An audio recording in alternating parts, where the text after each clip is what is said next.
Bonjour et bienvenue, যাচ্ছি অর্পিতা। আশা করি তোমরা সবাই ভালো আছো আর আমরাও দুজনে এদিকে ভালোই রয়েছি। আর বর্তমানে আমরা রয়েছি ইউরোপের মিউজিক ক্যাপিটাল ভিয়েনাতে। Good morning from Vienna. আজকে আমাদের ভিয়েনা ট্রিপের দ্বিতীয় দিন। আর ঠিক আগের ব্লগটাতে কিন্তু তোমাদেরকে দেখিয়েছি আমরা ভিয়েনাতে প্রথম দিন কি করেছি।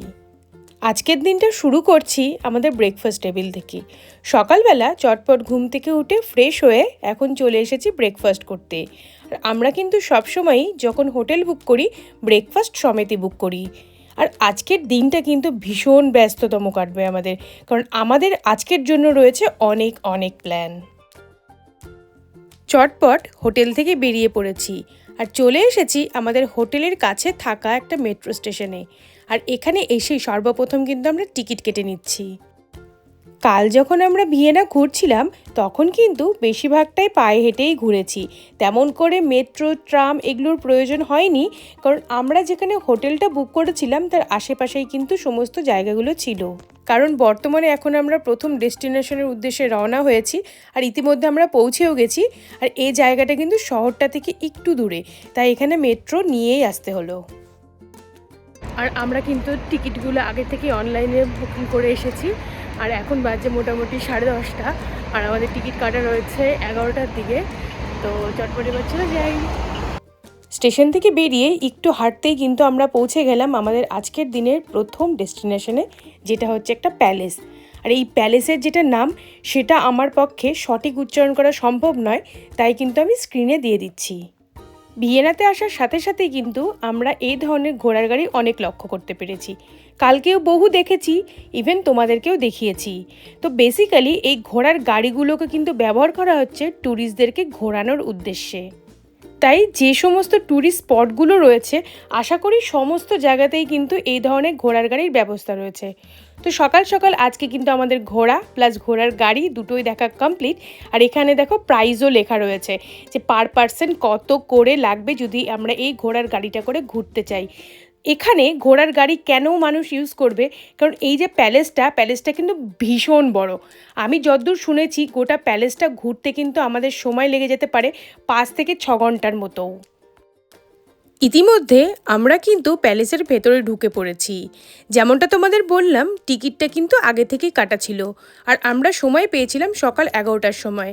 সেই মতো আমরা কিন্তু এসে পৌঁছেও গেছি।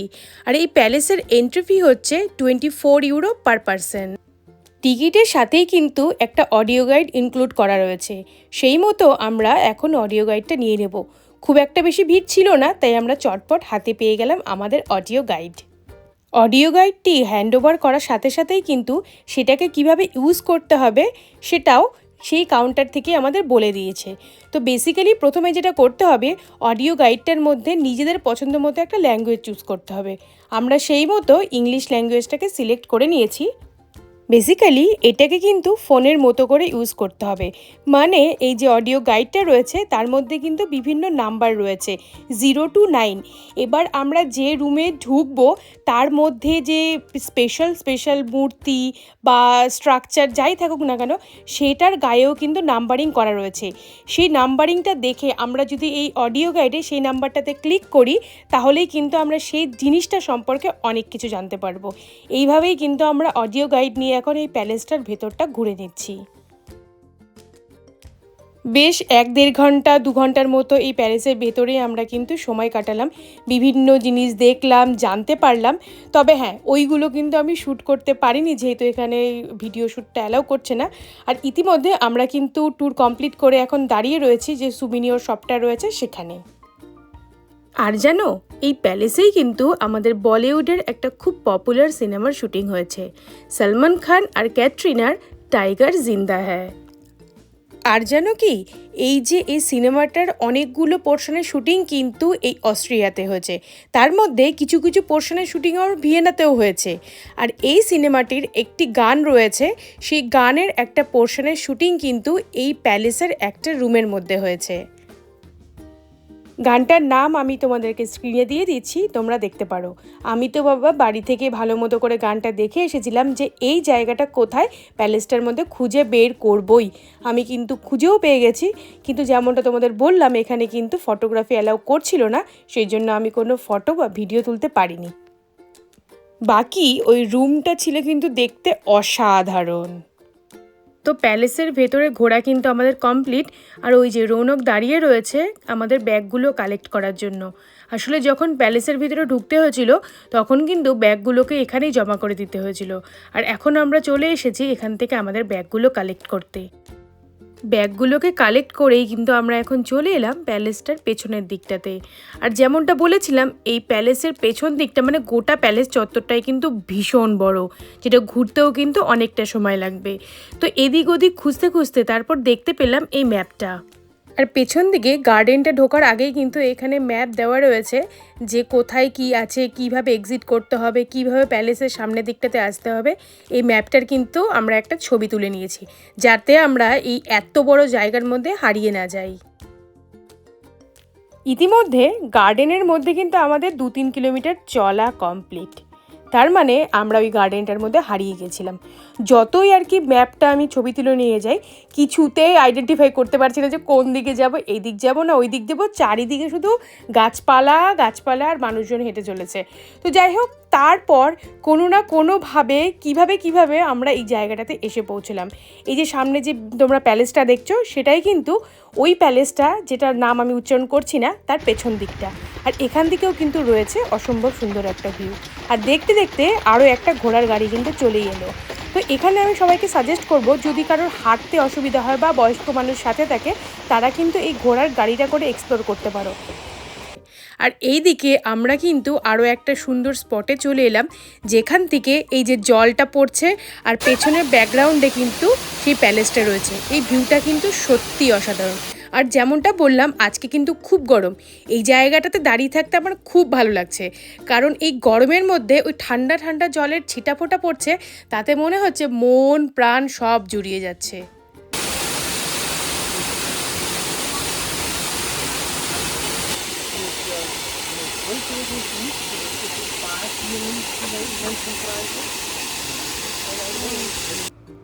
আর এই জায়গাটা আমার সব থেকে বেশি পছন্দ হয়েছে, কারণ এখানে রয়েছে অনেকটা ছায়া।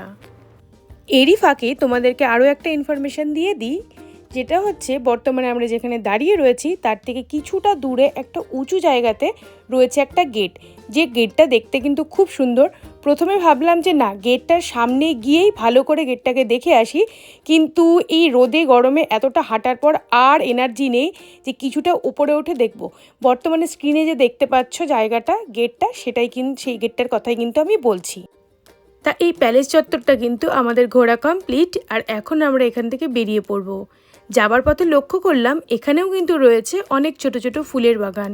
যদিও গ্রীষ্মকাল, তবে ফুলের কিন্তু কমতি নেই। গেটের মুখেই চোখে পড়লো একটা ড্রিঙ্কিং ওয়াটারের মেশিন, সেখান থেকে তো আমরা জল ভরেই নিলাম, সাথে করে উপরেও দেখছি ওরা কিন্তু জল স্প্রে করছে। আর এই দিকে আমরা এখন চলে এসেছি আমাদের লাঞ্চটা করতে। পাশেই একটা ম্যাকডোনাল্ডস ছিল, তাই আজকে লাঞ্চের জন্য সেখানেই ঢুকে পড়লাম।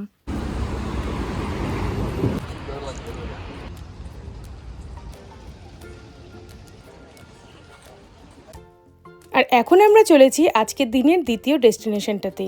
আর সেই জন্য গুগল ম্যাপস আমাদের এমন একটা রাস্তা দেখিয়েছে, কি বলবো। যা বুঝলাম গুগল ম্যাপসে হয়তো আমাদের মেন রাস্তাটা দেখাতে ভুলে গেছে, তো তার জন্য এই ধরনের শর্টকাট একটা রাস্তা বেছে নিয়েছে, ওই গার্ডেনের উপর দিয়ে মানুষজন শুয়ে আছে তার পাশ দিয়ে। কি অদ্ভুত না?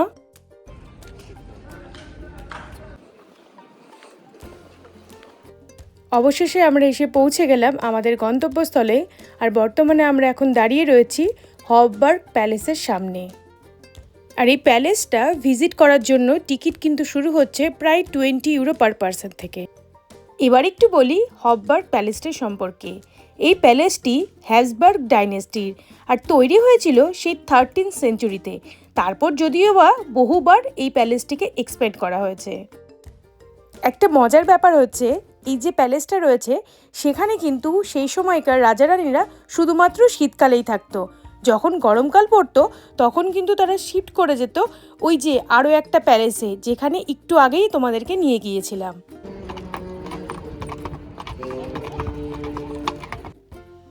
আর এই হববার্গ প্যালেসের সামনেও কিন্তু রয়েছে ড্রিঙ্কিং ওয়াটারের মেশিন, যেখান থেকে কিন্তু খাবার জন্য জল নেওয়া যেতে পারে। আর এইরকম ড্রিঙ্কিং ওয়াটারের মেশিন যদি চোখে পড়ে, অন্যান্যদের মতো আমরাও কিন্তু সেখান থেকে জল নিয়ে থাকি। আসলে এখানে জল কিনে খাওয়াটা একটুখানি কস্টলি হয়ে যায়, মোটামুটি হাফ লিটারের দাম পড়ে যায় 3 থেকে 4 ইউরোর মতন, যেখানে আমাদের দেশে মোটামুটি আমরা যে জলটা খেতাম সেটা কিন্তু 1 লিটার 20 থেকে 25 টাকার মধ্যে থাকতো। এখানে যেহেতু জলের দামটা অনেকটাই বেশি, সেই জন্য মানুষ প্রেফার করে যদি চোখের সামনে এই ধরনের ড্রিঙ্কিং ওয়াটারের মেশিন থাকে তবে সেখান থেকে জলটা নিয়ে নেওয়ার। তবে হ্যাঁ, সবসময় যে চোখের সামনে এটা দেখতেই পাবে তেমনটা নয়। এরকম অনেক জায়গায় আমরা ঘুরেছি যেখানে কিন্তু এরকম ড্রিঙ্কিং ওয়াটারের ব্যবস্থা নেই, সেখানে কিন্তু আমরা অবশ্যই সুপার মার্কেট থেকে জলটা কিনেই খেয়েছি। এই দিকে দেখো একসাথে কতগুলো ঘোড়ার গাড়ি। সত্যি বলতে কি, ঘোড়ার গাড়িগুলো দেখতে কিন্তু দারুণ লাগছে, আর সব থেকে বেশি যেটা ভালো লাগছে দেখতে সেটা হচ্ছে এই রং বেরঙি ঘোড়াগুলো। আচ্ছা সত্যি করে বলো তো, ঘোড়াগুলোকে দেখে শান্ত মনে হচ্ছে তাই না? হয়তো ওরা শান্তই হবে, তা নইলে কাল থেকে আজ অবধি ওদের সাথে আমি যতগুলো ছবিতে রয়েছি আর ভিডিও করেছি ওরা আমাকে কিচ্ছু বলেনি, তার মানে ধরে নিতেই পারি যে ওরা খুব শান্ত। তা নইলে আরও একটা কারণ হতেই পারে যে ওদের আমাকে খুব ভালো লেগেছে, তাই ওরা অ্যালাউ করেছে ওদের সাথে আমার ছবি ভিডিও তোলার জন্য। জাস্ট মজা করলাম। কিন্তু দেখো সামনের এই সাদা ঘোড়াটি কিন্তু একটু রাগী মনে হচ্ছে তাই না? চোখগুলো মনে হচ্ছে লাল লাল হয়ে আছে, তাই জন্যই তো আমি হাই বললাম কিন্তু আমাকে পাত্তা না দিয়েই চলে যাচ্ছে। আর তারপর সেই হববার্ন প্যালেস থেকে বেরিয়ে কিছু দূর হাঁটতেই এসে পৌঁছে গেলাম ভিয়েনার সিটি সেন্টারে। আর এখানেই কিন্তু রয়েছে আজকের দিনের আমাদের তৃতীয় ডেস্টিনেশন। আর এখানেই দেখা মিলল রিকশার, যেটা কিনা আমাদের দেশের থেকে বেশ কিছুটা আলাদা দেখতে।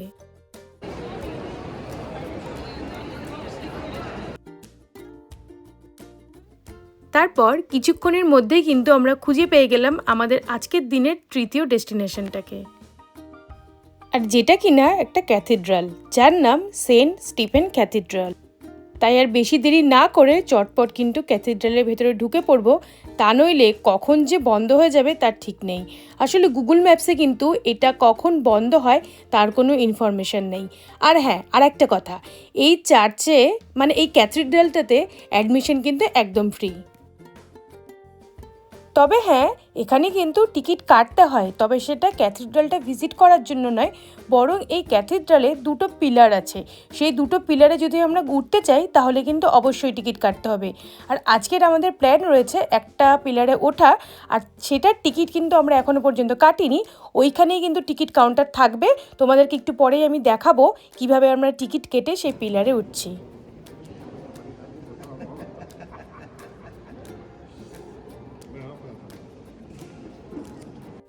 আর এখানে কিন্তু রয়েছে একটা মেশিন, যেখানে 2 ইউরোর বদলে আমরা আমাদের নিজেদের পছন্দ মতো ল্যাঙ্গুয়েজ চুজ করে এই ক্যাথিড্রাল সম্পর্কে কিছু ইনফরমেশন পেতে পারি। আর এই দেখো আমরা কিন্তু এখন চলে এসেছি টিকিট কাউন্টারে। এখান থেকে টিকিট কেটে নিয়ে লিফটে করে চলে যাব পিলারের ওপরে, মানে এই ক্যাথিড্রালের রুফটপে। আর সম্ভবত এই টিকিটের দাম ছিল 6 ইউরো পার পারসন। আর এখান থেকে ভিয়েনা শহরের এই ভিউগুলো দেখার জন্যই কিন্তু এই পিলারের উপরে ওঠা। আর সবথেকে দারুণ ব্যাপার হলো, আমরা যখন এখানে রয়েছি তখন কিন্তু বাজে ঘড়িতে প্রায় 8টা, তার মানে এখন সানসেটের টাইম। আর এই সময়ে এখান থেকে যা ভিউ পাওয়া যাচ্ছে না, সত্যি কথা বলতে ভাষায় প্রকাশ করা যাবে না, এক কথায় অনবদ্য। আর দেখো জায়গাটিকে কিন্তু খুব ভালোভাবে কিন্তু সিকিওর করে রেখেছে, যাতে এখান থেকে কোনো রকম দুর্ঘটনা না হয়। আর এই দিকে তোমাদেরকে আরও একটা জিনিস আমি দেখাচ্ছি, সেটা হচ্ছে এই মেশিনটা। কিন্তু কি আছে এই মেশিনে যার জন্য আমি তোমাদেরকে এটা দেখাচ্ছি, আসলে এখানে যদি আমরা আমাদের 1 ইউরো বা 2 ইউরো ইনসার্ট করি আর তারপর এইভাবে 10 বার গোল গোল ঘোরাই, তো তারপরে কি হবে, ওই টাকার বিনিময়ে এখান থেকে কিছু সুভিনিয়র বেরোবে, যেটা দেখতে একদম পুরো কয়েনের মতো, কিন্তু কয়েন মোটেই না। সেই কয়েনের উপরে কিন্তু এই ক্যাথিড্রালের একটা ছবি মানে খোদাই করা থাকবে, এই রকম একটা ব্যাপার। এই দিকে দেখতে দেখতে সূর্যাস্ত হয়ে গেছে। বাইরেটা ততটা অন্ধকার হয়নি, তবুও এই বিল্ডিংগুলোর লাইট জ্বলে গেছে। আর তারপরে কিন্তু এই রাতের ভিয়েনা শহরটাকে দেখতে আরও বেশি ভালো লাগছে। আর এখন আমরা চলে এসেছি এখানকার খুব পপুলার একটা বেকারি শপে। আর আজকে এখান থেকে আমরা ট্রাই করব অস্ট্রিয়ার স্পেশালি ভিয়েনার কিছু ডিশ, যেইগুলো রিসার্চ রৌনক আগেই করে এসেছে। আর এখানে কিন্তু এসে আমরা একটা চেয়ার টেবিল দেখে বসে পড়েছি। আর রৌনক কিন্তু ব্যস্ত হয়ে গেছে সেই জিনিসগুলো মেনু কার্ডে খুঁজে অর্ডার করার জন্য।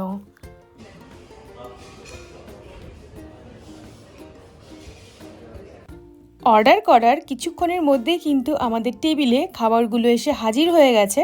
আর এখন তোমাদের আমি দেখাবো আমরা কি কি নিয়েছি।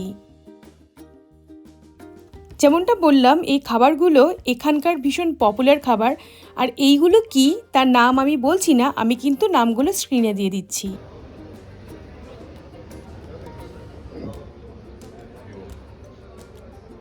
দারুণ দারুণ স্বাদের খাবারগুলো খেয়ে আমরা কিন্তু আবার চলে এলাম সিটি সেন্টারে। যদিও বা এখন কোনো জায়গায় ভিজিট করব এরকম কোনো ব্যাপার নেই, দেখতেই পাচ্ছ রাত অনেক হয়েছে, শুধু এখন বাকি রয়ে গেছে ডিনার করা আর হোটেলে যাওয়া। ঘড়িতে এখন বাজে রাত্রি 10টা, তাই চটপট করে চলে এলাম একটা ইটালিয়ান রেস্টুরেন্টে ডিনার করতে। যেমনটা দেখছো, রৌনক ওর জন্য নিয়েছে পাস্তা, আর এই প্লেটের সাথেই কিন্তু দিয়েছে কিছু ব্রেড। আর আমি আমার জন্য কিন্তু অর্ডার করে নিয়েছি পিৎজা, যেটা আমি আর এখানে খাবো না, ওটা রুমে নিয়ে গিয়ে একটু ফ্রেশ হয়ে তারপর খাবো। আসলে এখনও খুব একটা খিদে পাইনি, তাই ভাবলাম না এখানে আর খাবো না, বরং খাবারটা প্যাক করে নিই। তাহলে আজকের ভিডিওটা এখানেই শেষ করছি। এরপর তোমাদের সাথে আবার দেখা হবে পরবর্তী ভ্লগে। আর ততক্ষণ পর্যন্ত তোমরা সবাই ভালো থেকো, সুস্থ থেকো, আনন্দে থেকো। আর হ্যাঁ, আমার এই ভ্লগগুলো তোমাদের যদি ভালো লেগে থাকে তাহলে কিন্তু অবশ্যই পাশে থেকো। যদি এই ভিডিওটা ফেসবুক থেকে দেখে থাকো তাহলে ফলো করে দিও, আর যদি ইউটিউব থেকে দেখো তাহলে কিন্তু সাবস্ক্রাইব করে দিও। চলো তবে, ম্যাসি, আভোয়া, আভিয়ান্ত, বিজু বিজু।